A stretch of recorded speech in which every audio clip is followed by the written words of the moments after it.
Ta. Bueno, muy buenas tardes a todos, bienvenidos. Estamos en el programa Divergentes. En esta ocasión tenemos el agrado de presentar a la doctora Julieta Bocarato. Ella está ubicada en Montevideo y primero la voy a presentar y después les voy a contar de qué tema tan interesante nos va a estar hablando. Bueno, primero bienvenida, gracias Julieta por estar con nosotras. Muchas gracias, Silvia, es un placer y me parece genial lo que hacen con respecto a la comunidad, así que un placer estar acá. Exacto, gracias, gracias. Sí, exacto. Nuestra idea es el apoyo siempre y la defensa de los derechos de todas las personas que los integramos, así que bueno, vamos a hablar de un tema muy interesante. Primero, Julieta es doctora en Derecho, egresada de la Universidad de la República. Em, Ustedes la ven muy joven, pero es increíble todo el currículum y todo lo que hace. Integra la red de abogadas feministas en Montevideo, donde apoya todo lo que son los derechos de género de las mujeres.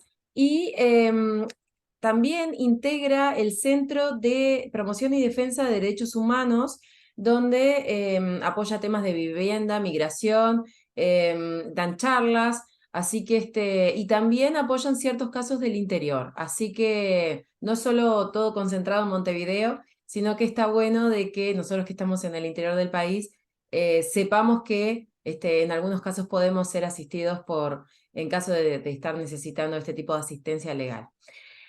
Bueno, ¿algo que nos quieras agregar, Julieta? ¿O está bien así la presentación? No, respecto a la presentación, perfecta. Buenísimo, buenísimo. Bueno, entonces, Julieta nos va a estar hablando de la actual, está casi por entrar en vigencia una nueva ley sobre la tenencia compartida de padres que se han separado, que sus vínculos se han disuelto, tanto estando casados como en concubinato. Pero después, cuando se separan, empieza todo el tema de qué pasa con los hijos cuando hay hijos en común. Entonces, Julieta, te agradezco un montón que primero nos cuentes un breve resumen, una breve explicación de qué se trata esta nueva ley de tenencia compartida. Bueno, sí, en realidad es una ley que abarca un montón de temas. En realidad siempre nosotros decimos que el propio título de la ley es un eufemismo porque la titulan Ley de Corresponsabilidad en la Crianza y las disposiciones en realidad son de lo más variadas y decimos que es un eufemismo porque en realidad no revela el verdadero contenido de la ley, porque el Ajá, tema de la corresponsabilidad es algo a lo que nadie se opone, que de hecho un régimen de tenencia compartida es algo que con la normativa anterior a esta ley ya existía, ya los progenitores podían ponerse de acuerdo en establecer un régimen que sea de tenencia compartida, de tenencia alternada, hacer un convenio y homologarlo en ese sentido, ajá. o directamente principal hacer una demanda en donde se reclame la tenencia compartida. Entonces, en realidad, los verdaderos aportes de esta ley no van por el tema de la tenencia compartida, sino que tiene algunas otras aristas que quizás no fueron tan amplificadas en el tema del debate público, pero que tocan diversos temas, digamos. Interesante. ¿Qué nos puedes contar al respecto justamente de estas aristas que no están públicamente reveladas?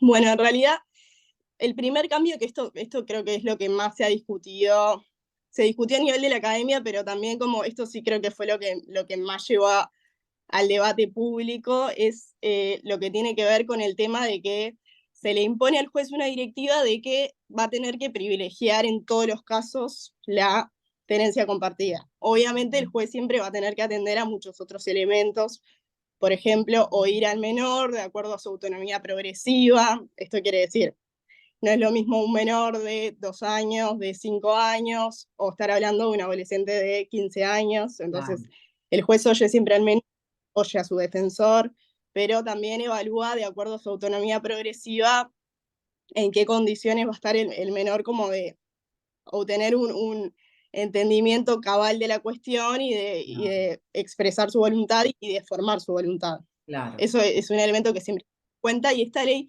no lo viene a cambiar, simplemente viene a establecer la directiva de que como principio se va a privilegiar lo que es la tenencia compartida. Que esto en realidad fue bastante criticado por el tema de que el interés superior del menor es como el principio rector que rige en derecho de familia en lo que tiene que ver con niños, niñas y adolescentes. Entonces, este principio superior del menor nunca se va a poder aplicar de forma estandarizada, digamos. Siempre tiene que analizarse caso a caso para cada niño, niña o adolescente qué es lo mejor, porque hay casos en donde realmente una tenencia compartida implica toda una desestabilización del niño, niña o adolescente, o implica un progenitor que no quiere o no puede hacerse cargo de este régimen de tenencia compartida. Entonces, hay que siempre atender a cada caso concreto para ver cuál es el interés superior del niño, niña o adolescente en ese caso concreto. Pero Entonces, bueno, lo que se... una pregunta, ahí Sí, el decime. juez, o sea, está obligado a atender esa tenencia, pero como que se habla con los progenitores o está obligado por la ley por eso.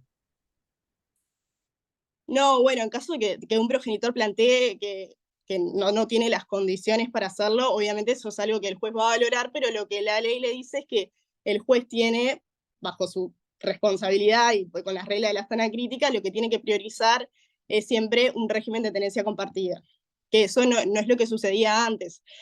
El tema es la colisión de esto con cómo debe aplicarse el interés superior del menor, porque estamos hablando de que nunca se pueden plantear soluciones estandarizadas, que para todos los niños, niñas y adolescentes esto debe ser así. Entonces, bueno, no tiene mucho sentido esta imposición al juez que de cierta forma lo constriñe, si bien tiene otros elementos para decir, en este caso corresponde a una tenencia exclusiva, pero atendiendo a que el interés superior del menor siempre es algo que tiene que analizarse caso a caso, como que esta directiva tan fuerte respecto al juez fue cuestionada por varios organismos internacionales, incluso se habló de que no estaba en armonía con la Convención de los Derechos del Niño, con el Código de la Niñez y Adolescencia, porque genera ahí una cierta desarmonía, digamos. Sobre todo por esto, porque nunca podemos plantear soluciones estandarizadas en materia de niños, niñas y adolescentes. Eso por un lado, que eso es como sí lo que más se ha difundido.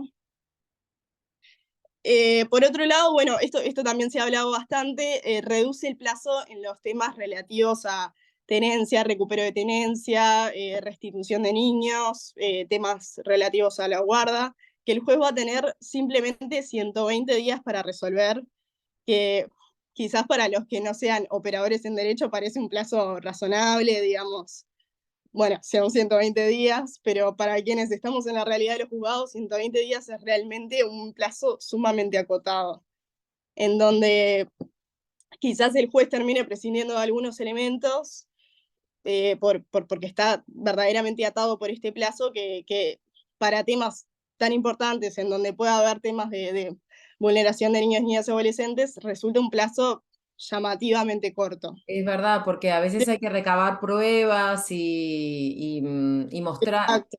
claro, y no no darían los tiempos, porque también los juzgados están como en su funcionamiento, no a ese ritmo, no trabajan a ese ritmo, es mucho más lento, ¿no?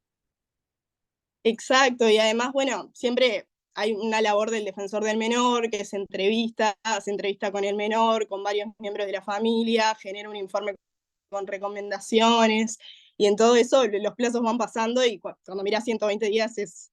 De todas formas, hay formas de subsanar esto porque, digamos, en lo no derogado, las disposiciones del Código de la Niñez y la Adolescencia siguen vigentes y bueno, y hay dentro del código encontramos varias causales como para prorrogar por 30 días. Entonces, eventualmente, si a los 120 días no se hubiera diligenciado la prueba suficiente o hubiera algún motivo por el que alguna de las partes necesitara extender el plazo, hay alguna norma a la que acudir contemplando como el sistema jurídico en su totalidad. Pero bueno, en principio como que es muy fuerte como la reducción del plazo solamente a 120 días. Ahí está. Después, Ujú. otro tema bastante discutido es el tema de que hay una modificación en la competencia de los juzgados. Antes se debía demandar en temas de niños, niñas y adolescentes, se debía demandar siempre en el domicilio del menor, el domicilio donde él tiene vocación de permanencia, digamos, donde reside y además tiene vocación de que sea su hogar permanente. Ahora esto se modifica y se puede demandar también en la residencia, que parece como simplemente un juego de palabras, pero la residencia es aquel lugar donde el menor se encuentra, pero no tiene una vocación de permanecer y de verdaderamente vivir ahí.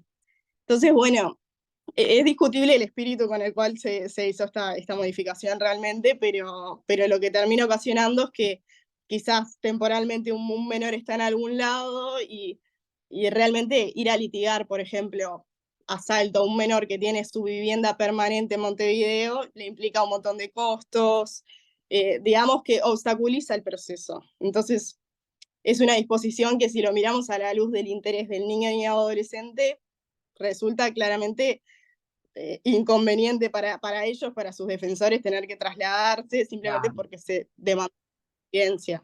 Claro, pero por ejemplo, en casos donde uno de los progenitores vive en una parte en un departamento y el otro vive en otra parte, en otro departamento, ahí se puede generar un conflicto, de cómo resolverlo, por ahí en dónde poner la demanda, porque ahora si es tenencia compartida sería como indistintamente en cualquiera de los dos. Por ejemplo, pensando, tomando este ejemplo que dijiste de Salto y el otro vive en Colonia o en Montevideo.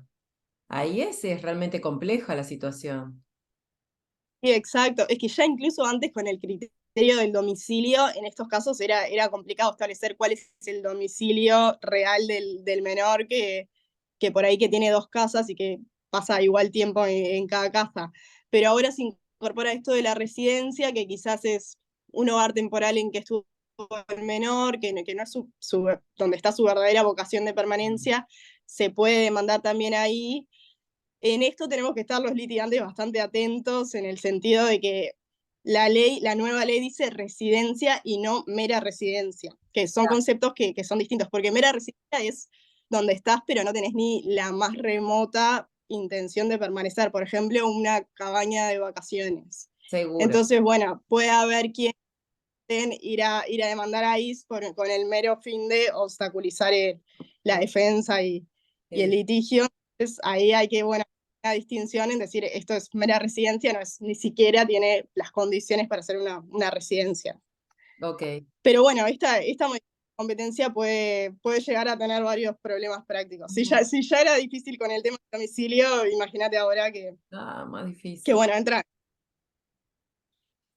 Bien. Y bueno, en realidad algo que también es importante, esto la ley lo deja expresamente establecido, pero bueno, una recibe muchas consultas como de, bueno, ahora con el tema de la nueva ley, que hay como todo un alboroto al respecto, de si los progenitores que tenían la obligación de servir una pensión alimenticia, si pueden ahora estar eximidos de esa obligación Ahí y está. pedir la también lamentablemente hay muchos casos en que está sucediendo, como esgrimir esta línea, pedir la tenencia compartida para no pasar pensión. Sí. Esto, la propia ley, claro, de que la obligación alimentaria va a subsistir. De hecho, corresponde también a principios generales, por ejemplo, el principio de solidaridad familiar, mismo otras normas no derogadas del Código de la Niñez y la Adolescencia que establecen quién es obligado alimentario y quién es el sujeto pasivo de la obligación alimentaria. Entonces, si bien obviamente en un régimen de corresponsabilidad en la crianza, como son compartidos los gastos, en varios casos la pensión alimenticia se va a tener que seguir sirviendo y eso corresponde a principios generales, entonces como también para traer un poco de tranquilidad, que Que eso no se- se va a poder encontrar esto de escape a servir pensión. Pero, por ejemplo, si vamos a poner un caso específico, una pareja se separa y pasa ese hijo que tienen en común para estar 50% del tiempo, una semana con un padre y el otra semana con la mamá. Vamos a poner ese caso. La pensión alimenticia, entonces en ese caso, igualmente el padre se la pasaría a la madre o la madre se la pasaría, o no estaría o en ese caso no sería obligatorio, porque el niño estaría el 50% del tiempo con cada uno de los progenitores. Bueno, ahí, si bien va a haber un tema de corresponsabilidad en los gastos, se va a intentar de que sea equitativo, también algo a lo que atiende el código es a las necesidades del menor y a las posibilidades de cada progenitor. Si hay un desequilibrio muy claro entre las posibilidades económicas de cada progenitor, puede que igualmente se le imponga servir una pensión alimenticia y eso por no intentar la tenencia exclusiva no va a ser modificado porque siempre el eje es como el niño, niña, adolescente, sus necesidades y las posibilidades de ambos progenitores. Perfecto, Entonces, bueno, en el ahí está. sentido, Sí, sí, no sí. serían desmedros la pensión alimenticia. Ahí está bien. Siempre mirando al menor y de que esté correctamente atendido con el progenitor con el que esté a cargo en el momento que corresponda. Siempre ahí está el enfoque, está muy bien. Claro, el menor siempre va a ser el interés superior del niño, niña, adolescente y nunca ninguna disposición va a poder ser interpretada en contra de ese principio. Ahí está, bien. Bueno, otro que Sí, también consulta mucho, no, no sé si tenías alguna pregunta del otro. no. Después, adelante, adelante. Sí, Bueno, sí, muchos dicen, yo tengo, porque hay muchos casos en que ya tienen el tema de la tenencia judicializado y ahora con la nueva ley, como impone una nueva directiva para el juez donde tiene que privilegiar la tenencia compartida, recibo varias consultas de, bueno, doctora, esto tengo que hacer algo, ahora tenemos un breve plazo en donde la ley todavía no está vigente, entonces estamos rigiéndonos por el sistema anterior. Y en realidad lo que es importante de saber acá es que las sentencias en materia de niños, niñas, adolescentes es un latinazgo que es rebus sic stantibus, que en realidad lo que quiere decir es que son revisables siempre que exista un cambio en la plataforma fáctica. Que la plataforma fáctica en realidad lo que quiere decir es un cambio en los hechos, ya claro. sea, no sé, en tema de un cambio en las posibilidades del deudor alimentario, cambia de trabajo, lo despiden, o cambio en las necesidades, iba a un colegio más caro y capaz que se cambia a uno menos costoso, entonces, pero siempre tiene que haber un cambio de facto que justifique que se revea el proceso. Si yo ya tengo una sentencia de tenencia exclusiva, y no hay ningún motivo que justifique, ningún cambio en cuanto a los hechos, que justifique que eso sea revisado, la sentencia va a permanecer firme y en principio eh, la otra parte podrá intentar revisar ese proceso, pero si no hay un motivo realmente que corresponda un cambio en la plataforma fáctica, debe ser mantenida la sentencia que ya está ejecutoriada. Ahí está. Entonces, en ese sentido, Ahí tengo de no tranquilidad sería de que necesario hacer nada, exactamente. Pero capaz que en algún caso donde hay un concubinato y no han habido,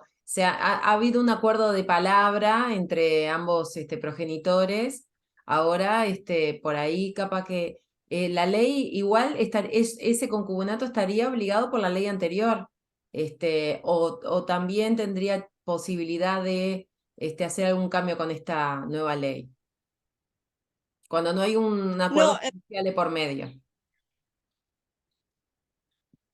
vos decís hipótesis en que no existe sentencia judicial. Exacto, exacto. No, bueno, ahí esta ley se aplicaría también. Yo digo para los casos en que ya hay Ya una está, sentencia ejecutoria, como exacto. los criterios para. Sí, sí, Pero no, esta al cabo de los 10 días de su publicación va a entrar en vigencia para todas las tenencias, digamos. Hijos habidos dentro del matrimonio, fuera del matrimonio, también se aplica para concubinatos. claro. En ese sentido, ahora, bueno, ya se pasaron varios días, el 29 fue su publicación, a los 10 días entra en vigencia. ¿El 29 de mayo o el 29 de mayo del corriente?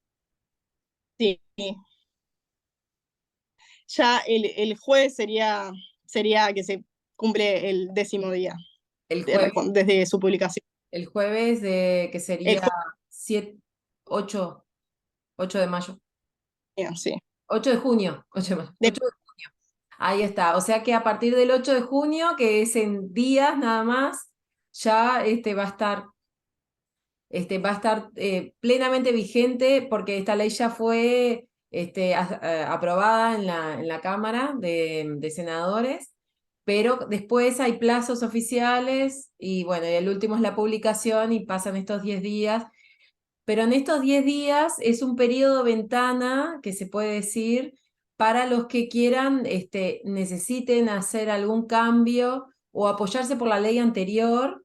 Estábamos hablando con la doctora recién fuera de cámara de que capaz que es un plazo muy cortito, ¿no? Que no da demasiado Claro. tiempo. No sé qué nos dirías tú al respecto, Julieta, en caso de Sí, que alguien quiera efectivamente, cambiar algo. Sí, este periodo de 10 días se le llama vacatio legis, que es como para dar publicidad, porque desde que se publica se entiende que tiene que haber un lapso para que la población se entere del cambio en las normas. Y bueno, sí, siempre es bueno como jugar con este tema. Si a mí me conviene la ley anterior, sé que tengo este plazo en donde si yo inicio un proceso se va a regir por la ley vigente al momento de que comienza el proceso. Igual para lo que te comentaba, para empezar a diseñar una demanda y una estrategia de juicio, quizás es un plazo bastante corto. Pero bueno, está bueno también saber qué herramientas tenemos luego de que la ley esté vigente, qué herramientas tenemos para, desde el litigio, evitar que algunas disposiciones que son susceptibles de generar daños, sobre todo daños a los menores, evitar que esto suceda, ver qué herramientas tenemos los abogados como para contrarrestar algunos posibles efectos negativos que pueda tener la ley. seguro, exactamente, sí, sí, porque ahora, por ejemplo, pensando en un caso hipotético de una persona que no, de una mujer que tenga sus hijos consigo sin acuerdo judicial y ahora con esta ley capaz que puede ser como obligatorio, ¿no? Podía suceder eso de que a partir de la vigencia de la ley tenga que cambiar el régimen y estar un tiempo con el papá y un tiempo con la, o sea, ¿se abocaría a la nueva ley o seguiría en el mismo régimen? Porque, por ejemplo, hay casos donde hay ambientes que son tóxicos o violentos para los niños, que no es recomendado de que ellos estén, ¿no? Entonces, como que hay casos que son realmente difíciles y no es tan sencillo, ¿no? ¿Qué opinarías al respecto? Bueno, en el caso de las tenencias de hecho, hay muchas madres que de hecho detentan la tenencia de sus hijos, pero nunca los judicializaron el tema, ya sea porque hay buen vínculo con el otro progenitor o porque simplemente nunca acudieron a la justicia. Ahí pueden haber y ya vemos casos en donde otro progenitor pretenda empezar una demanda de tenencia compartida. Y bueno, y ahí sí estaríamos aplicando esta nueva ley en donde de principio es como que, de principio, analizando después otro montón de cuestiones. Capaz que si hace muchos años que la madre detenta esa tenencia de hecho, se oye a los niños y los niños quieren seguir viviendo en la casa en la que siempre vivieron. O por ejemplo, no sé, hay un tema de estabilidad, de que mudarse de barrio al niño no le sea conveniente para su interés superior. O Perfecto. bueno, o quizás el otro progenitor no tiene las condiciones, ya sea materiales o psicológicas, o no tiene la voluntad siquiera. Hay muchas ocasiones en donde la tenencia exclusiva va a seguir siendo lo que corresponde al interés superior de niño, niña o adolescente. Ujú. Pero bueno, de principio, el progenitor empezar una demanda de tenencia compartida tendría a su favor este elemento de que el juez debe privilegiarla. Claro, exactamente, ahí está. Y en casos de que uno de los progenitores se quiera ir al exterior, por ejemplo, bajo la nueva ley, ¿cómo sería? ¿Dónde tendrían que estar los niños? ¿Qué sería la respuesta más probable del juez en estos casos? Bueno, ahí lo que pasa es que entramos a separar dos institutos, que es lo que es la tenencia y la guarda de la patria potestad. Aún en los casos de que tenencia exclusiva, que un progenitor tenga la tenencia exclusiva del niño, niña o adolescente, igualmente la patria potestad, a menos que exista una causal de pérdida y se tramite la pérdida de patria potestad de uno de los progenitores, que eso en general es por causales muy, muy graves, Seguro, abandono, un delito, ser condenado por un delito, digamos. Pero salvo que existan esas causales, la patria potestad la detentan ambos padres. claro. Entonces, el tema de autorización viajar, sigue corriendo como que tiene que ser compartido, y eso también es parte como de la corresponsabilidad que se plantea, en el sentido de que muchas otras cosas van a tener que seguir siendo por acuerdo de ambos padres, porque ambos padres tienen como ese conjunto de derechos y deberes que constituyen la patria potestad, que es como, bueno, influir en lo que tiene que ver con educación de los hijos, su desarrollo, sus valores. Entonces, Claro, eso en realidad la exclusiva o compartida no puede como menoscabar el derecho de los perfecto. padres a ejercer su patria potestad. Genial, o sea que si hay acuerdo entre los progenitores, no habría problema. Eso siempre como que la vía mejor y la más fácil, que no siempre en todos los casos se da, pero bueno, siempre lo Claro, mejor, claro, es llegar a un acuerdo, siempre mirando por el bien de los hijos. exactamente, sí. Sí, los procesos que tienen que ver con, bueno, convenios y homologarlos, autorizaciones para viajar, todo eso sigue vigente y los procedimientos siguen siendo como en el régimen anterior. Claro, perfecto, bárbaro, bárbaro. El tema es cuando no Está hay como acuerdo, pero ahí tema, cuando no hay acuerdo, llamemos a los abogados. claro. Sí, bueno, el tema hasta ahora, ustedes vieron que hay varios cambios, pero bueno, con herramientas del litigio y de la práctica son cambios que uno puede lograr que no afecten verdaderamente a los niños, pero, Exacto. pero bueno, lo verdaderamente escandaloso es el tema de que se dispone que pueden no suspenderse las visitas existiendo una denuncia, ya sea de vulneración de derechos de niños, niñas, adolescentes o incluso de violencia de género o violencia doméstica. Entonces, bueno, esto fue como quizás lo que hizo más ruido de este Ah, proyecto porque eso es grave. resulta bastante céntrico.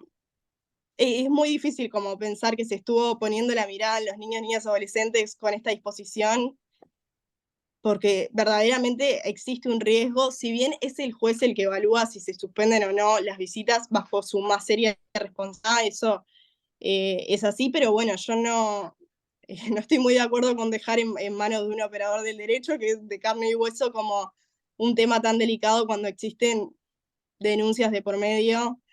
Bueno, un poco esto yo creo que responde a un montón de mitos que se arraigan en una ideología, como por Mm. ejemplo todo el tema de las noticias falsas, que Eh, bueno, que estadísticamente en realidad son ínfimas en comparación a las denuncias que son reales. No podemos tampoco confundir denuncias falsas con denuncias que no prosperen luego, porque quizás hay un tema de falta de pruebas, o sea, no siempre la denuncia que no prospera es falsa, pero bueno, hay todo como un concepto detrás porque llevar a decir que no se suspende una visita, incluso en una denuncia de temas de vulneración de derechos de ese menor va a seguir en contacto con quien está denunciado de vulnerar sus propios derechos. Entonces, Dios mío, esto es como es grave. Mm. lo más llamativo de la ley. Claro, que eso anterior, con la Sobre ley, todo que, sí, la ley vigente, eso sí, en caso de una denuncia, automáticamente las visitas eran detenidas. sí, bueno, algún caso puede haber habido en donde se suspendan las visitas y luego no hubiera un motivo fundado, pero digamos, es una medida que está justamente pensada para proteger a los niños, niñas, adolescentes. Entonces, es llamativo este cambio, por más de que se ponga la responsabilidad en el juez como de dirimir en qué casos sí se suspenden. No es como tampoco una disposición que diga nunca se suspenderán las visitas, Claro, pero sobre todo analizando como las diversas formas de violencia de género que existen, muchas veces los niños son tomados como instrumento para herir a la mujer. Entonces, como no suspender esas visitas en realidad es realmente peligroso, como en tanto puede servir para perpetuar una forma de violencia de género, que claro, justamente se está acudiendo a denunciar. claro, Entonces, bueno, por eso decimos que en realidad el título de esta ley es un eufemismo, porque corresponsabilidad a la crianza nadie se opone, nadie está en contra de que siempre que sea bueno para el niño, nadie está en contra de que ambos padres participen de la crianza de los hijos, pero estas cosas resultan bastante adultocéntricas, incluso si se piensan como todo el tema comunicacional de la campaña que hubo en torno a esta ley, siempre fue centrada en los adultos, los intereses de los adultos, de este padre y de este padre, y nunca pensando verdaderamente en los derechos de los niños, que es lo que deberíamos tener como eje principal. Claro, hay algo en el discurso que se dice sí por los niños, pero en los hechos, cuando ustedes los profesionales van a investigar realmente qué es lo que dice la normativa, claramente está sesgado para los adultos, y no para los niños. Bueno, capaz que estos temas, esto puede ser revisado en el Parlamento en algún momento después de la entrada de vigencia de la ley. Ahora ya la ley va a entrar en vigencia de esta forma que tú nos comentás. Capaz que en el futuro eso puede llegar a ser revisado, ojalá.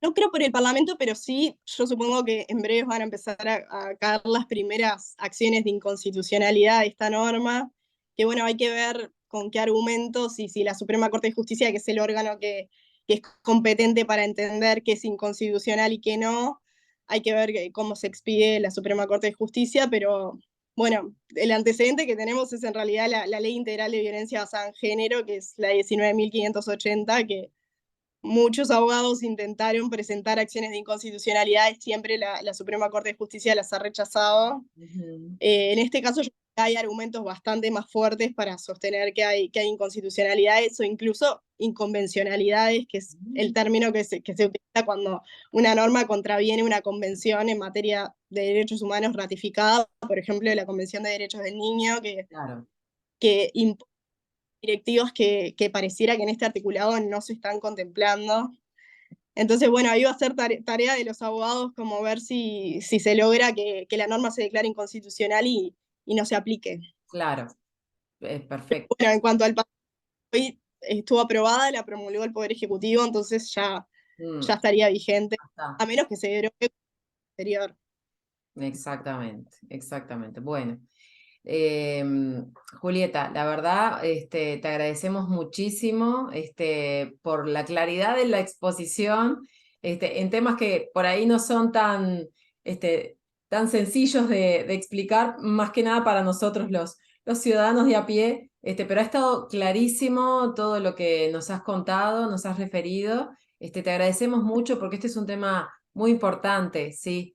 Para tanto los padres, las madres, como para los niños. Entonces, justamente a la luz de todos estos cambios, es muy importante estar informado para saber qué acción y qué es lo que corresponde hacer en cada caso.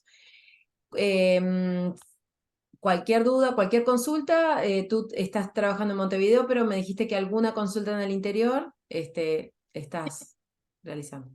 Sí. Incluso pueden, o sea, pueden contactarnos por temas de asesoramiento y digo, eso indistintamente de dónde se encuentren, los vamos a poder atender. Excelente, excelente. Sí, hoy en día con todo el tema de las redes sociales y todo es como mucho más fácil, los dispositivos electrónicos es mucho más fácil estar en contacto y comunicación. Así que vamos a dejar tus teléfonos de contacto, tus redes sociales, lo que pueda ser válido para ponerse en contacto contigo en caso de que alguno de las personas que nos estén mirando tenga interés de consultar, ¿sí? Así que bueno, te agradecemos muchísimo, Julieta. Y gracias por traer el tema un poco al debate público, aún que ya la ley ya no se está debatiendo, pero es interesante que se conozca verdaderamente cuáles son los cambios. Por supuesto, y qué hacer. Así que desde ya muchas gracias por estar en Divergentes. Así que bueno, te agradecemos y te invitamos para algún otro programa tratando algún otro tema de interés para la comunidad en general. Muchísimas gracias, Julieta. No, por favor, gracias a ustedes.